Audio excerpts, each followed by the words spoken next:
ትሰሚኛለሽ? በአንቺ ምክንያት አንቺን ወደድኩ ብሎ በረኪና ጠጥቶ ሆስፒታል እንደገባ ልንገርሽ። ለአንቺ ብሎ ይሙት ጉርታ ይሰማ መስከረም አይጠባ ይላሉ የሀገሬ ሰው ማለት ነው።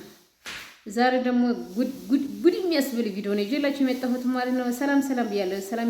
ሰላም ጤና ይስጥልኝ። ወድና የተከበራችሁ የረህመት ዩቲዩብ ቻናል ተከታታይ ሰላም ብያለሁ። ሰላማችሁ በያላችሁበት በዘት ትረፍረፍ ይበል። ዛሬ ደግሞ ጉድ ያስባለው ቪዲዮ ማለት ነው።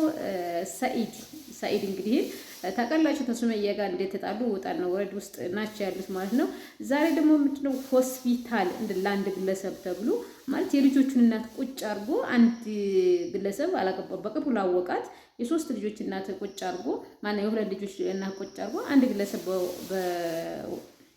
በተዋወቀበት ምክንያት ቶሎ አላገባሽኝም ወይም የፍቅር ጥያቄ አልተቀበልሽኝም በማለት በረኪና ጠጥቶ እንግዲህ ዝር እያለ ነው ሆስፒታል ውስጥ ማለት ነው። ይሄን ያደረገው እንግዲህ የቤዛ ፍቅር ነው ማለት ነው። ቤዛ እንግዲህ እንደዚህ አድርጓለች። ይሄን ያህል እንዴት ቢያፈቅራት ነው ማለት በረኪና እስከሚጠጣ ማድረግ ማለት ምን ብታስነካው ነው ማለት ነው። እና ዛሬ ይዤላችሁ የመጣሁት ስለ ሰኢድና ስለ ፎዚያ ነው ማለት ነው። ሆስፒታል ገብቶ እንግዲህ ራሱን ስቶ ነው የተቀመጠው ማለት ነው። ራሱን ስቶ ነው ያለው ማለት ነው።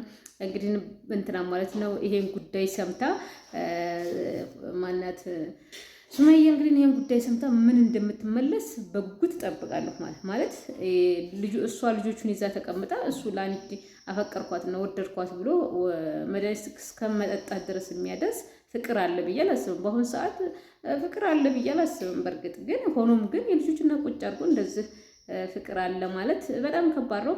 እና ዛሬ የመጣሁት ቪዲዮ ይሄን ይመስላል ማለት ነው። ይሄ ቪዲዮ ከወደዳችሁ ላይክ፣ ሼር ማድረጋችሁን እንዳትረሱ ማለት ነው። አመሰግናለሁኝ።